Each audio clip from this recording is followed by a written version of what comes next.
and welcome to this new episode of the Picturehub Show. Today I have Lorraine, a marketing professional. Hi, Lorraine. How are you? Hi, Costa. How are you I'm doing? good. Tell us more about yourself so that the viewers get to know who we Okay. are. Yeah. My name is Lorraine Nyawha. Just turned 40. I'm a marketing professional, strategist, a leader strategist. I'm married to a husband, Tawanda, and have 2 daughters. Oh, nice. And tell us more about your profession. Yeah. Okay. I've been in the ICT industry for 20 years now. Wow, that's Yeah. that's a long time. It's a long That's a time. very It's a long long time. time. Yeah. And I've been particularly in the internet access provider, ISP space. Within that space, I've been doing sales, marketing, creatives, and at the moment, I'm with Dandi Mutande. Yes. I'm the head of sales and marketing there. Oh, nice. Yes. So, I like that you've got a wealth of experience. 20 years is a long time, you know. And today I want to tap into some of that experience. Sure. So, the title of this episode is Going Beyond Traditional Media, you know. So, with so many mediums available, you know, today, you know, you've got the internet where we are now, you've got traditional television, there's radio, there are podcasts. I mean, if you want to go down, there's newspapers, roadshows. I mean, there are lots of ways that you can sell your message, you know, or sell your product. How do you decide? How do you decide which medium to take? Is it product dependent? Is it customer dependent? Or do you use all of the platforms? And if so, is the budget the same on every platform? Actually, I would say everything that you've said is true. Yeah. It's correct. Yeah. When we do campaigns for a certain service, Yeah. you consider the scope of the campaign. Is it just for that moment? Yeah. Is it going to be just an event, or is it going to be lifetime long? Yeah. So the scope, the size, and obviously the budget. Yeah. Yeah. So marketing professionals and finance professionals are always talking in a nice way. They're always talking in a nice way. So those are the things we look at with the mediums that we use. The budget obviously comes in with the choice of media Yeah. that you need to use. If you're going to use, for example, the internet, social media, which is now in the use, there is an element of expense in it, where you're going to sponsor, you boost your creative material online. And in return, you need to work your return on investment. So the budget is something that you have discussions with the financial people to say, okay, I need to do A, B, C, D, and I need to use so much money. Yeah. But the return on investment is so much. So it's a bargain, a negotiating table, which you always do now and again. Yeah. But we are getting better in the game now. Okay. Yeah. I like how you mentioned that there has to be a justification to finance, to say, okay, if we spend this money, this is what we're going to get. And with, say, long-term campaigns, I can imagine a scenario where maybe there's a Mother's Day, something going on. That's maybe something that's short. But say there's a new product and you really want it to go out in the market, and it's more of an awareness campaign. How do you then measure like the return, because it's more awareness? I would say what doesn't get measured doesn't get done. Okay. So in everything you do, There's a way even to- if it's awareness, yeah. there is some measurement that you need to do. Yeah. So you've got customers that are already here, and for you to keep them hooked Yeah. to your product and add more or cross-sell more products, you need to keep them aware of who you are, what new products are there. So what you measure there is the lifetime value of the customer Yeah. that you have against the products that you are going to produce.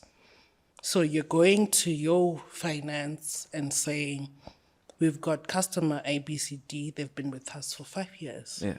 And the product that we are offering them is getting to an end tie. Yeah. And we are going to cross-sell this product, but we need to do some awareness work, which will take a year. Yeah. And the turnaround for that customer to onboard to that product is, for example, next year.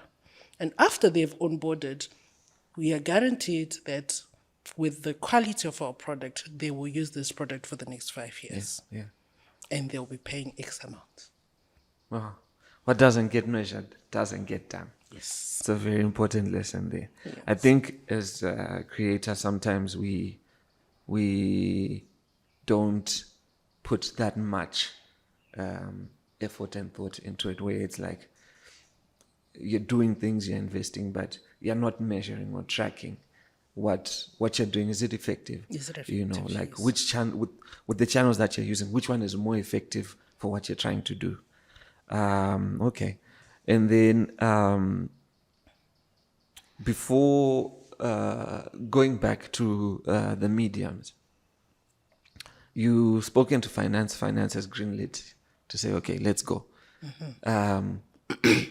How do you get information in terms of to figure out, okay, this is the best medium to use? Okay, so I think you need to have some sort of measuring criteria. Yeah. What is the objective of this product or campaign? What is the market space of this campaign? The audience, who are you targeting? Because who you're targeting also determines where you're going to put this ad. If you're going to target children, for example, where are they most? These days, they're on TikTok. That's where you place your product. You also need to look at reputation of that medium. Is it reputable for your brand? So those are some of the criteria that we use to look at which product do you place where. So they can be actually different. You've got product A that will fare well on social media, and you've got product B that will fare well on visual television. And product C will use more of audio, podcasts, and radio. So you need to have that vision first. What is the objective of this product? Who am I targeting? Which is the marketplace. Then you choose your medium. So go to where people are found. Yes. People that are going to use The this product. particular product. Yeah, that's true. I guess because you can't then just go to anywhere where people are found. It's like, can they buy the product at the end of the day? Yes, that's true. That's true. So when you look back at some of the campaigns that you've done over the years, has there been noticeable like feedback from certain channels that you take to say, okay, I know like now, you mentioned TikTok. I was having a conversation with a marketing consultant and asking, do brands in Zim, are they taking, because I don't seem to see any like corporate brands on TikTok. Is there a reason why, you know? And my assumption would be it's probably based off responses that they might have gotten or that they might have seen other brands getting. Like, how are there any noticeable audience preferences. Yeah. Yes, they are. So like I said, it depends with the product that you are going to take to the market. So there are certain posts. Let me just give an example of maybe it's a CSR post. Yeah. There's a CSR post and then there is a product post. Yeah. You may have all the social media handles, but guess what? You can't put the CSR on all On all and of them. expect kind of the same response, or put the products on all and expect return on investment on that. So you need to study your audience. The CSR may very well on a Twitter, probably, because of the audience that is there. Yeah. Or it's the product may vary still on the Twitter because of your own audience that you have attracted. So study your audience is what I would advise, and see where you have the most feedback return. With the product, at the moment, LinkedIn is offering the best feedback Okay. for corporates, because the people that are there are business oriented. They go into Twitter because they want to look for partners. They want to look for collaborations. They want to look for a certain product. They know what they want. Yeah. Then you've got Instagram audience. Believe you me, there is a lot of good feedback on Instagram as well. Yeah. Because there are people that are searching for a certain thing that they know they'll find on Instagram. Twitter for corporates, some corporates, if not most, is more of conversational. You want to start a conversation about a certain thing or a certain trend, Twitter would be your best. So that's how I have been seeing the response or feedback from the audience. Do you have any opinions on why it feels like TikTok is avoided by corporate? Or maybe I'm just not seeing their posts. I can't say it's being avoided. I think from my end, it's knowing how to use it, or with who. Most of what's happening there is it's you put in something to go viral, and Twitter would be your place to go. So it depends if that product is a mass product or it's a niche market product. So if it's a mass product, you can put it on Twitter, but it's how you're going to put it. I'll bring in the influencer marketing. If you have the right influencers, you are able to gain more on Twitter, on TikTok, sorry.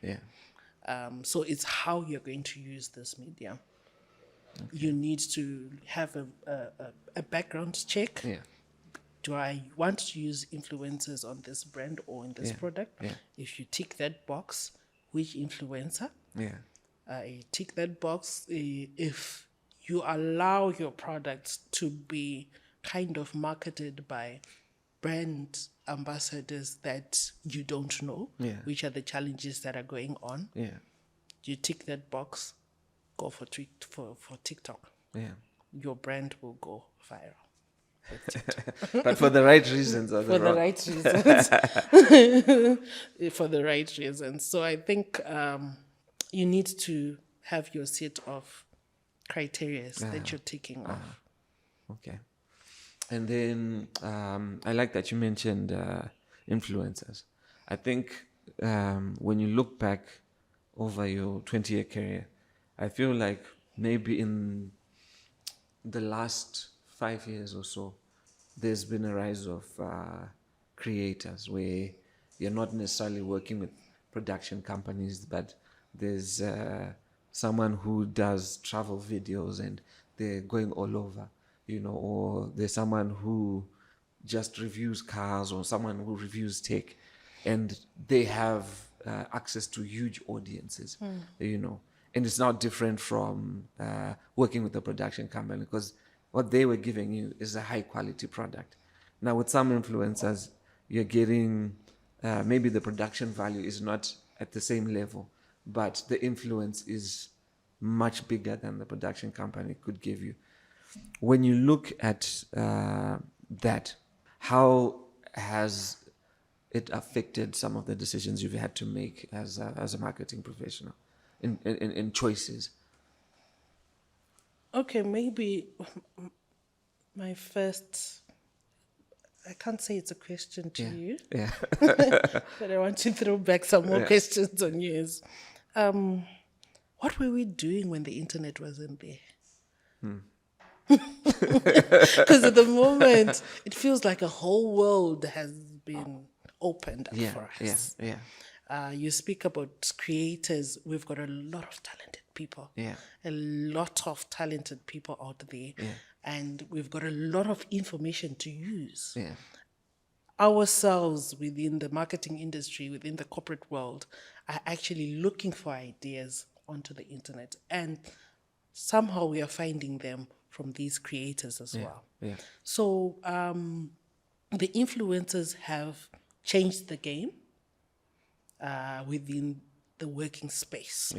And we are able to work with creators. With corporate brands, sometimes they may be resistant or reservations to use human influencers, if I may say.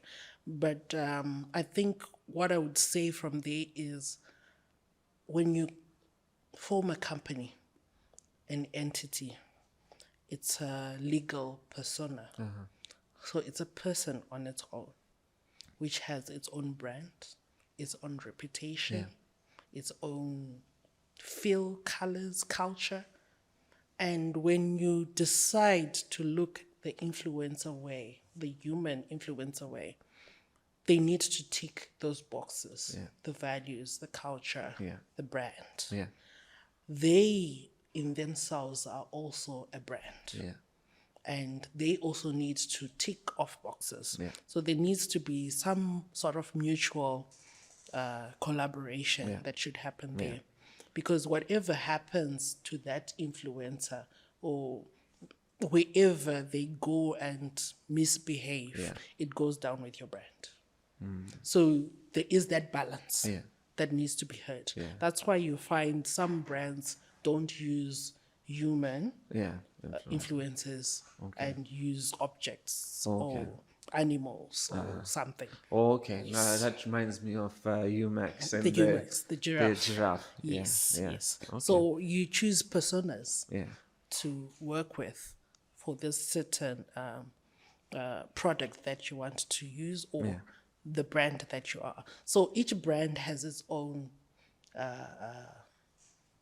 culture or character. So if your character is professional, straight, whatever it is, you also need to look at, if I'm going to use influencers, they need to be at par with what I'm looking for. So one of the things that I get to interact with a lot of creators, and they feel they're not heard, and listening to you, I feel like what you're saying is valid. So my question now is this: what things can creators begin to do so that, because I feel like sometimes it's just a matter of exposure and awareness, because this is a new thing, where I'll give an example of this creator, a food creator, I think his page is The African Finder. I mean, now he's traveling to Cape Town, he's in America now. He's in America, and yes. how do you begin to manage something where there was no template before of how to do something like that? And I feel like we are at a point where creators are ready to shift to get to a point. I mean, if it means me dressing properly or speaking properly, I get to go to Cape Town, and I think it's a small sacrifice that creators can make to be able to interact at that level. What would you say some of the things creators should be looking at? Okay, I think my first thing is they should know that the internet has its pros and cons. Yeah. The internet does not forget. Yeah. That's one thing. Especially even young creators that are coming up, they should know that the internet does not forget. Okay. So before this persona I spoke about, this corporate brand works with Costa, guess what? We go onto the internet. We Google you. We Google what you've been doing, or what you've been up to, with who. Yeah. And we say, do we want to be associated? Yes. So there are a lot of factors within the environment, social factors, political factors, everything. So this persona corporate may be a public entity, may be a private entity. And there are stakeholders behind that persona, the board, the shareholders. So when we marketers bring in a creative or a product of this persona, we have stakeholders to manage. We've got brands to defend the reputation. So if you as a creator would want to be associated at that level, like you are saying, if it needs you to change the way you dress or the way you walk, you will need to get to that level, understand the background of the decisions that are made when you are in corporate. So walk the talk, get into that character or value that this customer wants, background check, due diligence, audits, all come into play when we choose the creators to work with. And when we speak about formalizing the relationship as well, that's where you see the non-disclosure agreements that come into play. So it's more or less like a contract to say, okay, I'm working with you. These are the do's and don'ts. This is how we work, and this is how we want to be perceived as we go into the market in this partnership. So get to a point where you are kind of acceptable. It's not just Lorraine who's going to say, I think I like Costa. Let me work with him. There are a lot of factors that we should take into consideration before we accept or not accept who we work with. That's interesting. So I guess as creators, we also have to do our homework to then figure out, okay, if I want to be working with a brand like this, with the kind of content I'm creating, does it match, Yes. And then now, so would you recommend, say, I get to a point where I then realize, okay, these are some of the things I need to do to correct.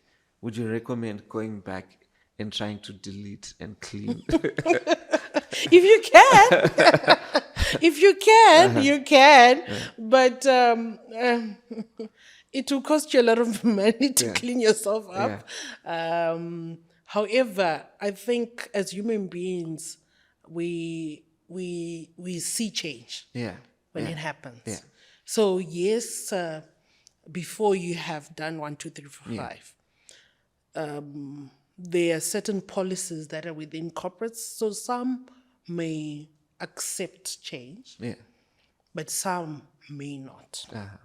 So it depends with the gravity of what you have done before. The track record of what you have done before. So there are some track records that we can't wipe away. We have to know this is what happened. Yes, society can see, yes, there's change. But if the policy of that corporate says, yes, we can manage it, or we can use someone who's been that way, or maybe even the product that we want to launch Yeah. speaks of that kind of history, and Yeah. it's this turn that we're going to use to work with. There is hope. Yeah.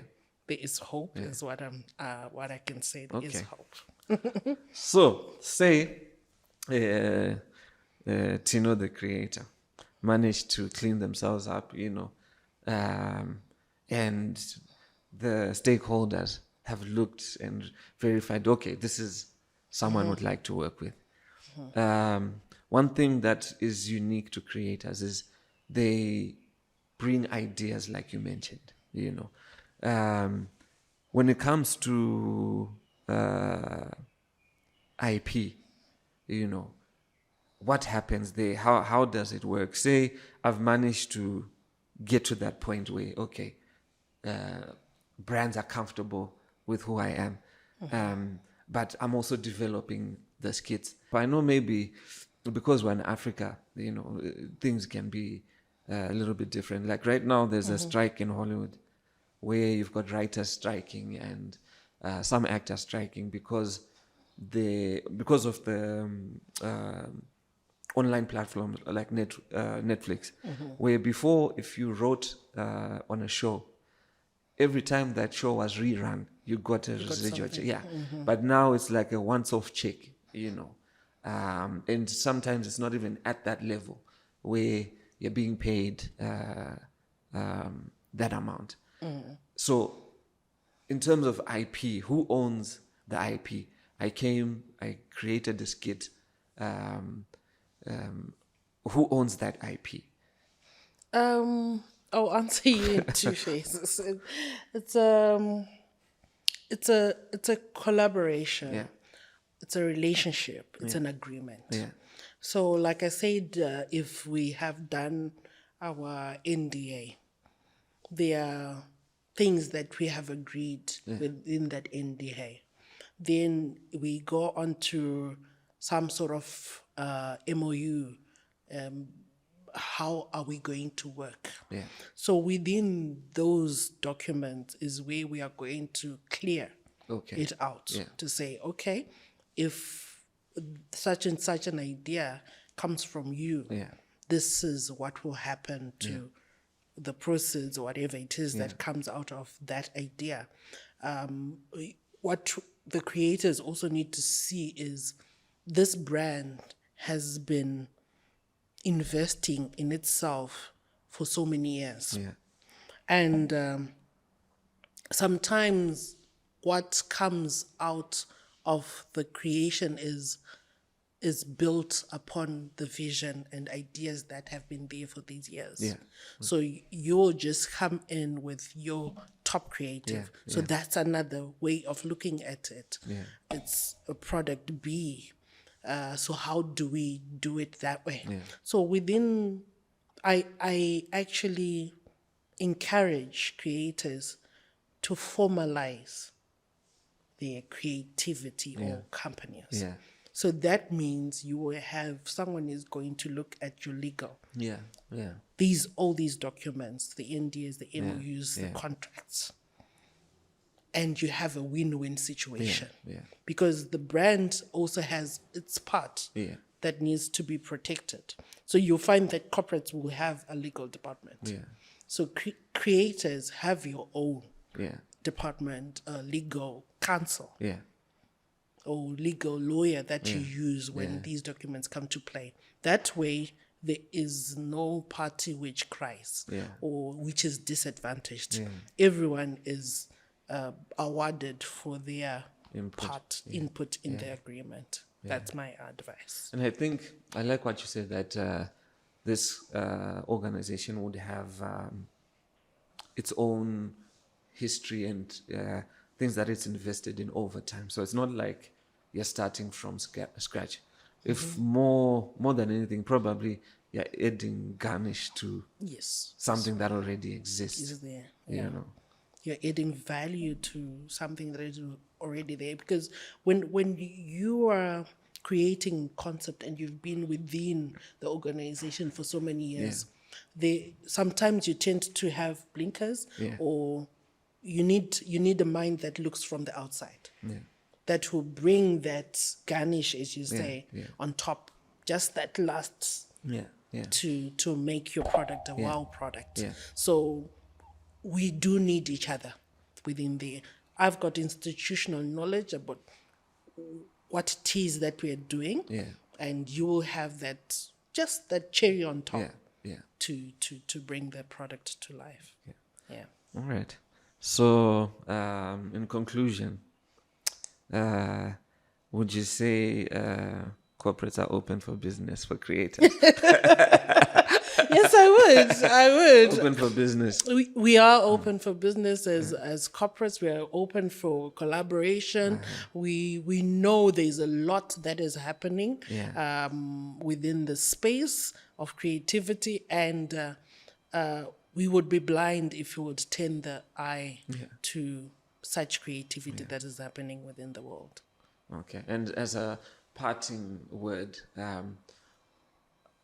say I have an idea, I don't have a relationship.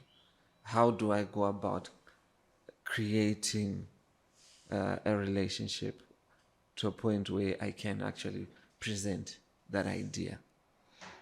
Okay. I always say, if you're a boy and you see a girl, I'll go there. That is out of your league. What's the worst that could happen? They will just say no. So Just knock try. on doors. Yeah. Knock on doors. You get 5 no's and 1 yes. You move on. Yeah. Yeah. That's So interesting. just be confident and knock on the doors. You have the ideas. Be confident. Be professional. Go for it. Wow. Go for it. Yes. You've heard it from the horse's mouth. Yes. Yes. Thank you so much, Lorraine, for taking the time to give us your wisdom. I think it's very beneficial, you know. I think there are a lot of gems that you've dropped. And as they say, let's go for it, guys. Thank you, and catch you later. Thank you. Picturehub is a fully fledged content creation studio based in Harare, Zimbabwe. At our core, we are storytellers with a focus on film production, photography, and voice recording. We believe that the essence of any organization, corporate brand, or individual is a well-curated story. Our passion lies in bringing these stories to life authentically with undeniable excellence. Our portfolio includes television commercials, web series, documentaries, podcasts, and voice recordings. For more information, visit our website www.picturehubzim.com or email info@picturehubzim.com for inquiries.